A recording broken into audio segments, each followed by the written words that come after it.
Bonjour, bienvenue dans Lex Inside, l'émission qui donne du sens à l'actualité juridique. Du droit et rien que du droit.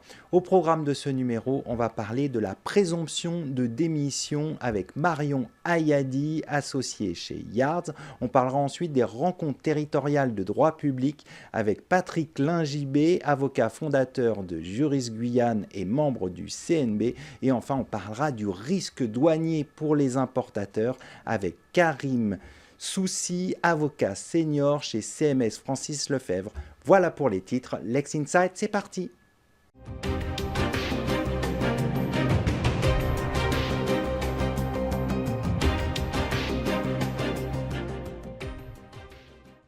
On commence tout de suite sur Lex Inside. On va parler présomption de démission avec mon invité Marion Ayadi, associée chez Yards. Marion Ayadi, bonjour. Bonjour Arnaud. Nous allons faire le point ensemble sur la présomption de démission, un dispositif qui existe depuis 2 ans. Quel bilan faites-vous de ce dispositif, donc la présomption de démission ? Alors, il faut rappeler que ce dispositif, en fait, avait pour objectif de mettre fin aux abandons de poste un peu sauvages des salariés qui souhaitaient finalement quitter leur emploi sans en assumer la conséquence en démissionnant. Et finalement, il y avait une sorte d'injustice entre les salariés, puisque les salariés qui abandonnaient leur poste, finalement, se voyaient licenciés pour faute grave par l'employeur qui, après les avoir mis en demeure de reprendre leur poste, ne pouvait guère faire autre chose que de les licencier pour faute grave. Et en étant licenciés, eh bien, finalement, ils bénéficiaient du chômage. Donc, ils étaient à ce titre mieux traités qu'un salarié qui assumait son choix et démissionnait. Le but était donc de mettre fin à ces pratiques. Le bilan, 2 ans après, puisque en fait on commence à avoir un petit peu de recul, c'est que les employeurs se sont emparés un petit peu de ce dispositif, mais finalement pas tant que ça. Donc c'est un bilan plutôt mitigé. Mitigé parce qu'il y avait en fait des zones d'incertitude dans la loi. La loi était pas très bien rédigée, il faut le reconnaître. Donc par exemple, quand un salarié ne se présente plus à son poste, la loi sur la présomption de démission dit que l'employeur doit le mettre en demeure par lettre recommandée avec accusé de réception ou par lettre simple. Alors comment est-ce que vous mettez en demeure un salarié qui a disparu ? Par lettre simple, remise en main propre. Ça paraît compliqué. Ça paraît un petit peu compliqué. Voilà, donc il y avait des incohérences dans le texte.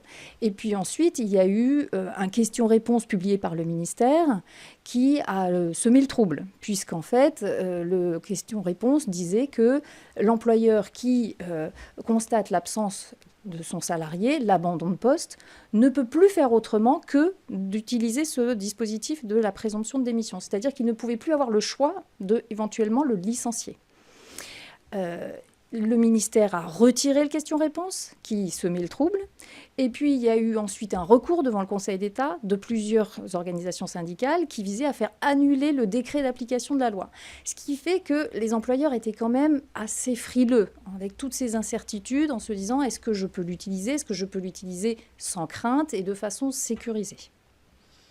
Alors du coup, on a vu un peu le contexte de cette présomption de démission. Quels sont les avantages et les inconvénients pour bien comprendre les atouts du dispositif, tant pour côté employeur que côté salarié ? Alors clairement, côté salarié, il n'y a aucun avantage, puisque les salariés qui avant abandonnaient leur poste se voyaient licenciés et bénéficiaient du chômage, aujourd'hui sont présumés démissionnaires et donc ne bénéficient plus du chômage.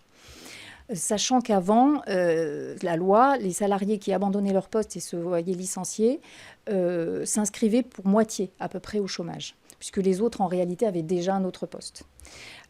Pour l'employeur, il y a un vrai avantage, c'est que finalement, il peut enfin régler des situations évidentes, c'est-à-dire le salarié qui ne se présente plus, qui ne donne plus signe de vie, qui ne répond pas aux mises en demeure, et pour lequel, devrais dire, il n'y avait pas finalement de situation litigieuse ou contentieuse. Un salarié qui conteste une affectation, qui conteste l'attribution d'une tâche, qui se dit harcelé par son supérieur hiérarchique et qui cesserait de venir, ou un salarié qui auparavant était malade et puis qui, à l'issue d'un arrêt maladie, ne revient pas, on peut se demander si on a intérêt à utiliser la présomption de démission parce qu'on est sur des situations où il peut y avoir une bonne raison, un motif légitime, comme le dit la loi, de ne pas reprendre le poste. Mais pour les situations claires d'abandon manifeste, de volonté de ne plus revenir dans l'entreprise, ça présente un vrai avantage pour l'employeur. Alors, on va s'intéresser à la procédure.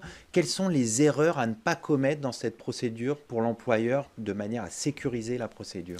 Alors déjà, la première erreur à ne pas commettre, c'est de l'utiliser pour des salariés qui ne sont pas employés en CDI. Donc un salarié qui est employé en CDD et qui ne se présente pas, on ne peut pas utiliser la présomption de démission. Pourquoi? Parce que le contrat à durée déterminée ne peut pas se rompre par la démission. Ça n'est pas un mode de rupture qui est prévu par la loi. Donc il peut y avoir une rupture d'un commun accord, il peut y avoir une rupture pour faute grave. Et donc dans ce cas, en réalité, pour un abandon de poste pour un salarié qui est en CDD, il faut utiliser la rupture pour faute grave, mais la démission n'est pas prévue par la loi. Donc la première erreur, c'est de l'utiliser pour un salarié qui sera en CDD. La présomption de démission ne vaut que pour les salariés employés en CDI. La deuxième erreur, ce serait de se précipiter.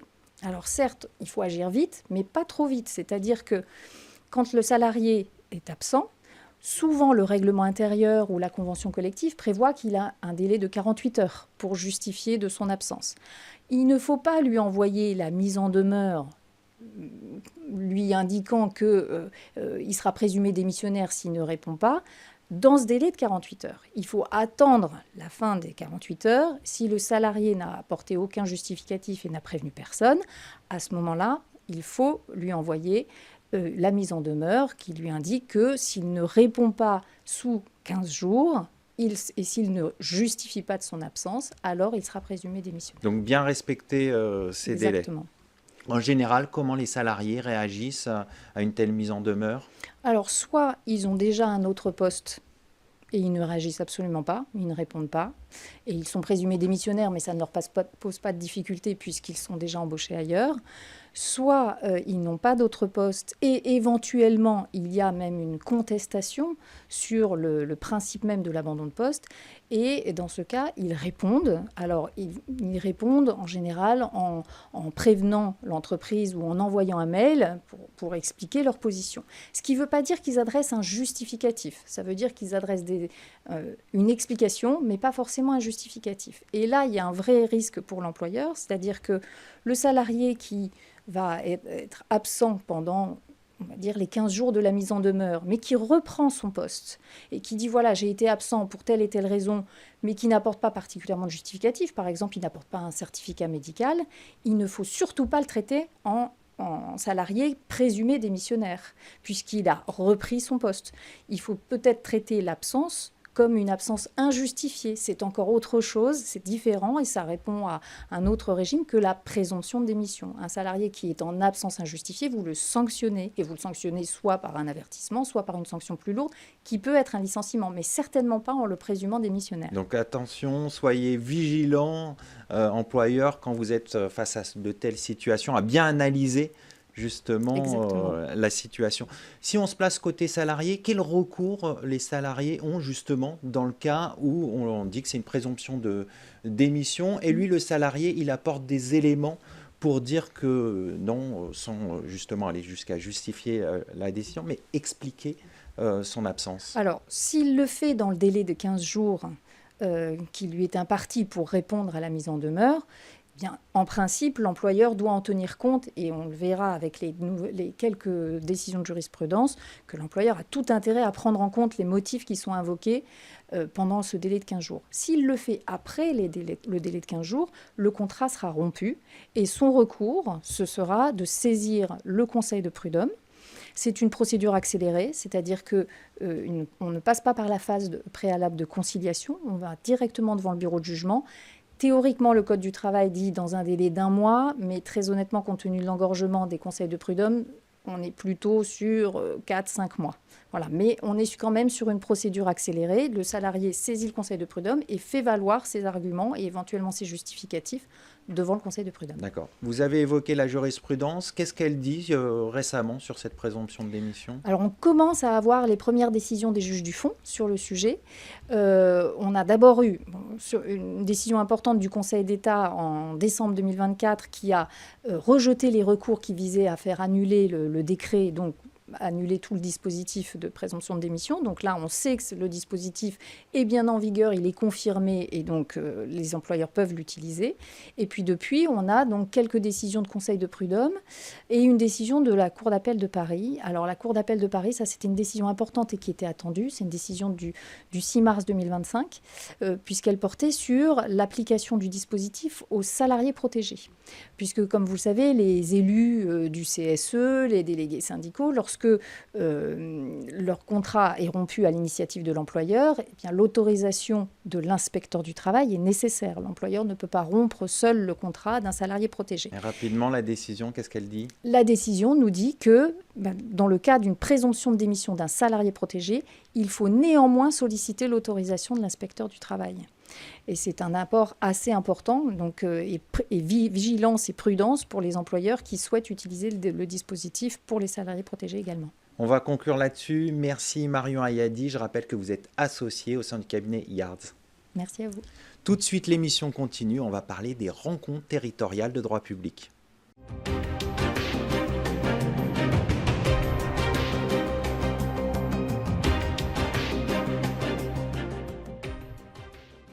On poursuit ce Lex Inside et on va parler des rencontres territoriales de droit public avec mon invité Patrick Lingibé, avocat fondateur de Juris Guyane et membre du CNB. Patrick Lingibé, bonjour. Bonjour Arnaud. Les rencontres territoriales du droit public se dérouleront à Bordeaux le 11 juin prochain. C'est un rendez-vous incontournable pour les publicistes. On va en parler ensemble. Tout d'abord, pourquoi ces rencontres? Quelle est la genèse de ces rencontres du droit public, ces rencontres territoriales du droit public, et quels sont les objectifs? Alors, les rencontres territoriales de droit public sont nées d'une idée que j'ai portée en 2023, qui était la nécessité de redynamiser le droit public dans les territoires en général.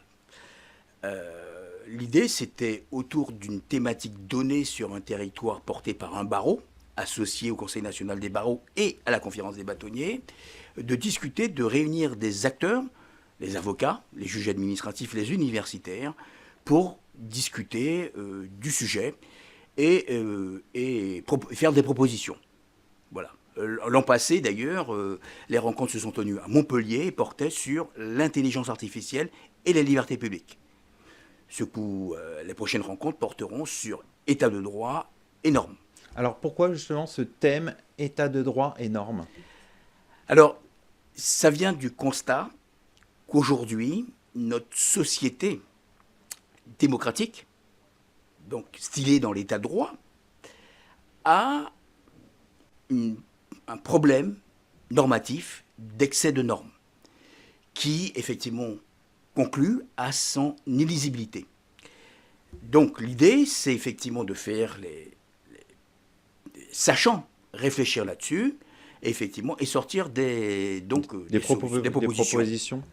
D'ailleurs, avec dans le dispositif mis en place pour ces rencontres, on a un grand témoin de très grande qualité, qu'est Jean-Denis Cambruxel, qui est l'auteur d'ailleurs d'un ouvrage que tout le monde peut lire.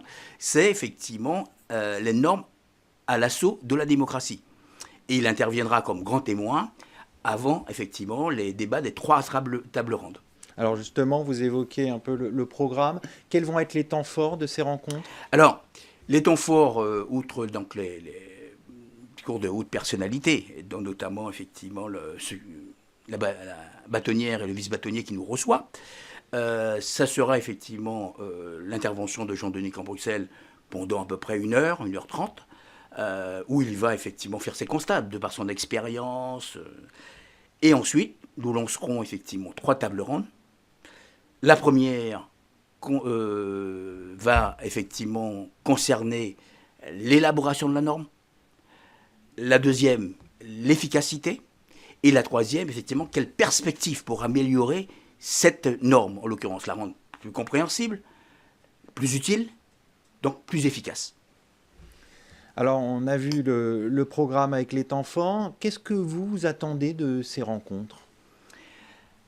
Alors, comme c'est la réunion de sachants dans le droit public, ce que nous attendons, c'est qu'à travers, parce que essentiellement, comme c'est porté essentiellement par les avocats, nous sommes des prescripteurs de conseils. Et dans la prescription de conseils, nous cherchons la simplification, l'efficacité. Et la simplification est dans l'efficacité.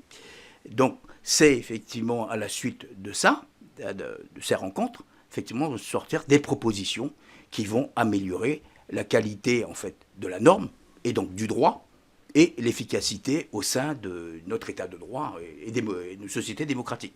Alors justement, vous avez fait le constat de l'inflation normative. Quels sont, selon vous, les principaux défis face à cette multiplication des normes? Alors d'abord, je dirais que l'objectif de ces rencontres, essentiel, si on devait le résumer, c'est quoi?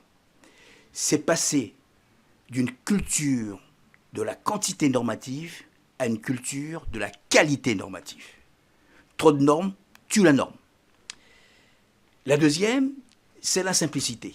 Une norme trop complexe est inefficace. Parce qu'il faut rappeler que tout système juridique, tout système normatif a pour essence aussi, pour objectif, de convaincre des non-juristes, en l'occurrence. C'est-à-dire que le citoyen lambda, ça doit être clair pour lui, et ce n'est pas le cas. Donc, à partir de ces constats, de ces objectifs, c'est de se dire comment on arrive. Notamment, alors, il y a plusieurs possibilités. Donc, je vois c'est surtout, effectivement, mieux encadrer la production de la norme pour que la personne, les personnes puissent voir de visu comment ça se fait. Parce qu'une norme qu'on s'approprie est une confiance légitime vers les institutions. Parce que c'est ça la problématique.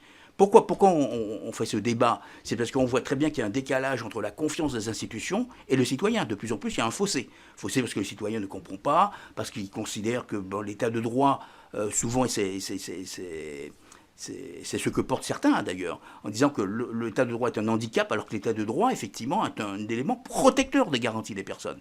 Alors comment mieux faire comprendre une norme et mieux la faire accepter surtout?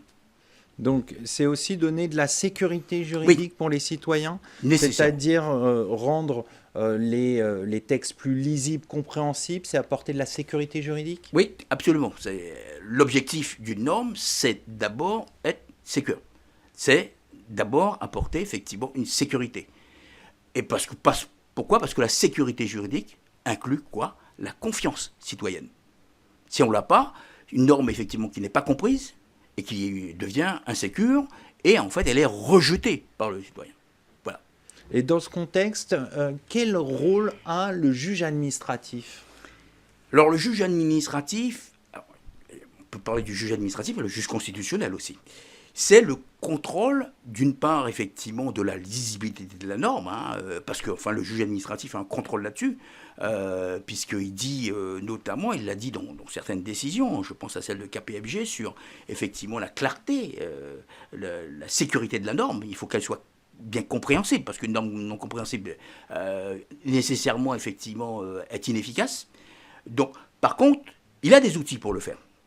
Par contre, ce qu'on assiste aujourd'hui, et je pense que les juges administratifs présents le diront, c'est que effectivement, le droit devient de plus en plus complexe, puisque en fait, on produit une norme sur norme, effectivement, jusqu'à rendre illisible la norme. Mais surtout de moyens, en l'occurrence. Parce que le défi aujourd'hui, c'est effectivement quels moyens qu'on met pour contrôler un excès de normes qui sans cesse devient de plus en plus complexe. Qu'est-ce qu'il faudrait comme moyen? Je veux dire, augmenter les effectifs, ça c'est évident, parce que même s'il y a l'intelligence artificielle, même s'il y a des outils, ce ne sont que des outils, effectivement, aidants, en l'occurrence. Celui qui pense doit rester le juge administratif et le juge constitutionnel, en tout état de cause. On va conclure là-dessus. Merci Patrick Lingibé. Je rappelle Arnaud. Que vous êtes associé fondateur de Juris Guyane et également membre du CNB. Merci. Tout de suite, l'émission continue. On va parler comment anticiper le risque douanier.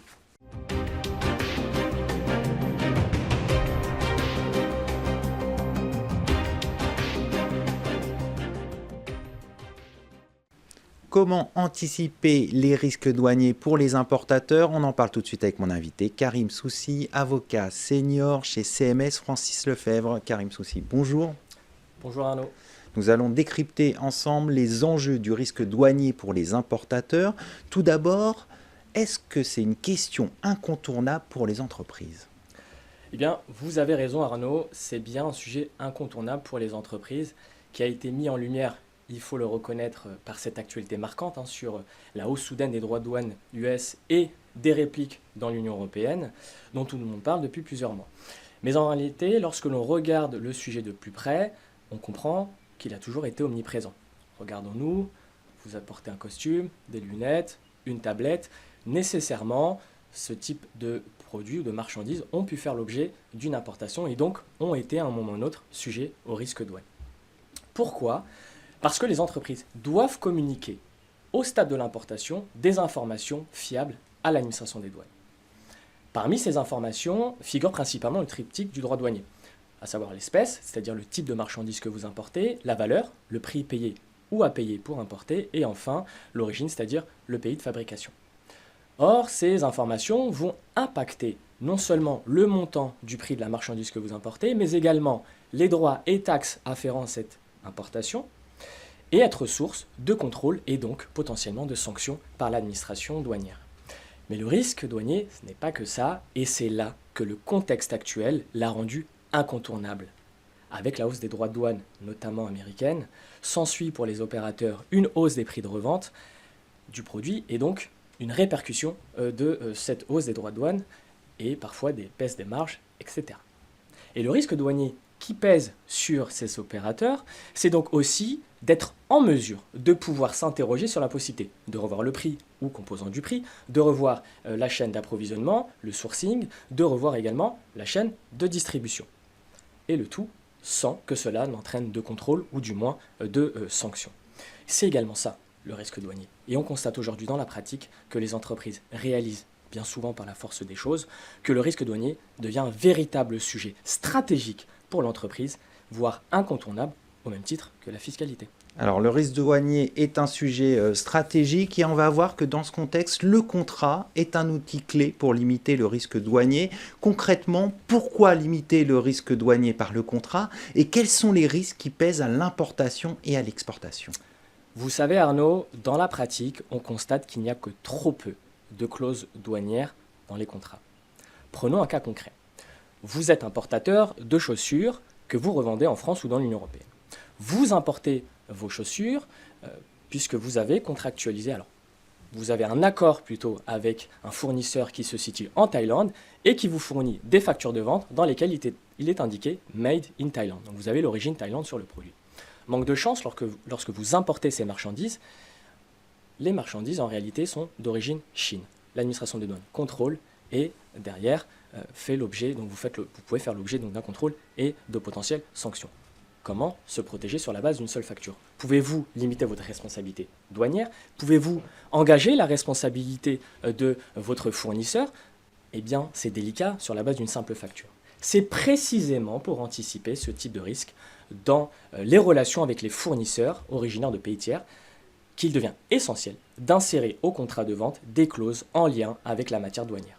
Ces clauses vont permettre de définir le niveau de précision des informations que le fournisseur va devoir vous communiquer pour que vous puissiez derrière effectuer l'importation des marchandises ou les vérifications en tout cas de ces informations pour l'importation, de répartir les coûts liés à la livraison et derrière à l'importation des marchandises, notamment via les incoterms, mais aussi et surtout pour limiter les risques de sanctions liées à l'importation, notamment les redressements ou pénalités. Et donc, quelles pourraient être ces sanctions? Si l'on reprend notre exemple de ces marchandises originaires de Chine et non de Thaïlande que vous importez dans l'Union européenne, les risques sont de différentes natures. Premièrement, le risque sur le plan commercial. L'administration des douanes va pouvoir, dans le cadre de son contrôle, bloquer tout colis ou conteneur contenant vos marchandises.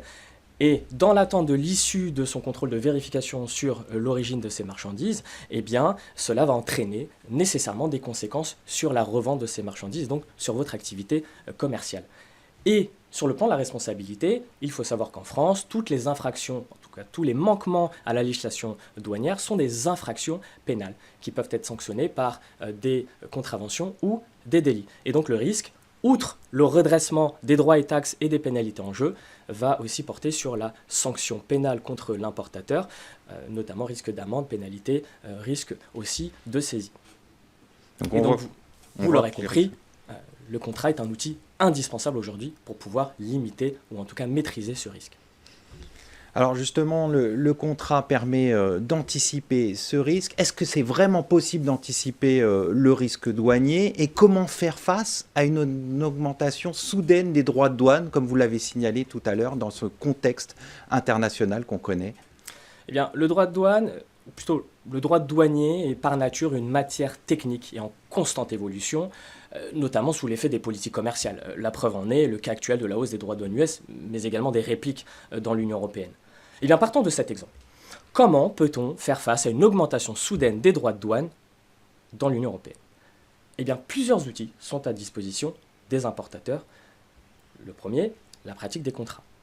Il convient de se demander si le contrat permet de prendre en considération cette hausse des droits de douane par la stipulation notamment de clauses liées à l'imprévision ou clauses de hardship qui permettent de renégocier le contrat, c'est-à-dire que le contrat va faire l'objet d'une discussion a posteriori, donc après sa conclusion, et donc nécessite de trouver un accord sur le sujet. Mais il peut en outre être prévu une clause de révision de prix qui peut être automatique et donc qui est déterminée au stade de la négociation du contrat sur la base d'indices ou de plafonds et qui, lorsque cet événement soudain de hausse des droits de douane intervient, eh bien, va permettre à l'un des co-contractants de solliciter une baisse du prix des marchandises achetées en raison de cette hausse des droits de douane dans la limite, effectivement, du cadre qui aura été délimité par le contrat. Donc en définitive, il est possible d'envisager de définir contractuellement les contours, si vous voulez, d'une soudaine hausse des droits de douane, bien que la clause ne portera pas en tant que telle sur la hausse des droits de douane. Et d'ailleurs, l'occasion est idéale aujourd'hui pour les opérateurs de revoir leurs contrats et notamment leurs pratiques contractuelles lorsqu'ils achètent des marchandises auprès de fournisseurs dans des pays tiers. Attention tout de même à l'efficacité de telles clauses. Rappelons-le, vous êtes dans un contexte international, quid du droit applicable, de la juridiction, du lieu de situation du fournisseur. À côté du contrat, vous avez ce qu'on appelle les incoterms qui ont des incidences puisqu'ils répartissent les obligations à la charge de l'acheteur, mais également du vendeur dans le cadre d'une relation, dans le cadre d'une fourniture d'un bien, un flux de marchandises à l'international. Reprenons l'exemple de la marchandise qui est expédiée d'un fournisseur thaïlandais. Si le fournisseur thaïlandais vous vend une marchandise en DDP, avec l'incoterme DDP, Duty Delivery Paid, c'est ce fournisseur thaïlandais qui va être en charge des formalités douanières à l'importation dans l'Union, et donc c'est lui qui va supporter la hausse des droits de douane. Et enfin, dernier élément qui est indispensable, quid de l'intégration de la fonction douanière au cœur de la stratégie des entreprises. Et ce sujet est essentiel aujourd'hui, puisque cela suppose certes un investissement des entreprises, mais un investissement qui est indispensable, puisqu'il va permettre de mettre en place des outils de veille réglementaire, de cartographie des flux, de mettre en place des procédures internes, que ce soit la pratique des contrats, mais également des audits douaniers, pour s'assurer une certaine souplesse de la chaîne logistique ou d'approvisionnement. Est-ce qu'il faut revoir la façon dont on prévoit le design ou la recherche et développement, est-ce qu'il faut délocaliser, est-ce qu'il faut vendre dans un pays plutôt que dans l'autre, etc., etc. Donc ce sont des sujets qu'il faut étudier. Et sur ce dernier point, nous on a constaté dans la pratique, en tant que praticien du droit, que c'est un point qui a bien trop souvent été négligé par le passé, mais aujourd'hui, on observe un certain intérêt des opérateurs qui investissent de plus en plus dans leur politique douanière, puisqu'ils constatent que le sujet douane prend une dimension tout autre et devient un outil de compliance. On va conclure là-dessus. Merci Karim Soussi. Je rappelle que vous êtes avocat senior chez CMS Francis Lefebvre. Merci à toutes et à tous pour votre fidélité. C'est le moment de conclure cette émission. Restez curieux et informés. À très bientôt sur Be Smart for Change.